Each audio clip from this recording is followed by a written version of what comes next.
స్తోత్రం.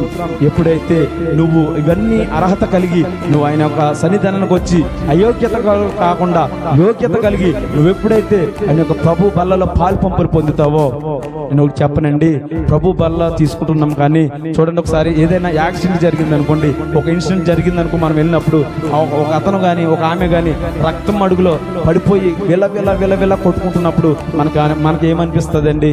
అయ్యో ఆ యొక్క కుమారుడు అయ్యో ఆ యొక్క రక్తంలో విలవిల్లాడుతున్నాడే అని వాడి బాధ మనం సగం పంచుకునే వారిలో ఉంటామండి.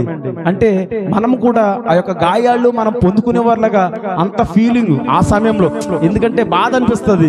రోడ్ యాక్సిడెంట్ అయినప్పుడు మనం చూస్తూ ఉంటాం కదండి, అయ్యయ్యో ఎంతమంది చనిపోయారు, అయ్యో ఈ కుమారుడు ఇలాగైపోయాడని మనం అనుకుంటూ ఉన్నాం. మీకు చెప్పనండి, పరిశుద్ధాత్మ దేవుడు ఈ యొక్క ప్రతి నెల ప్రతి వారం కూడా మనం ఎందుకు ఈ యొక్క రొట్టె ద్రాక్ష రసం తీసుకుంటున్నాం తెలుసండి? మరి ఎప్పుడైతే మరి దేవా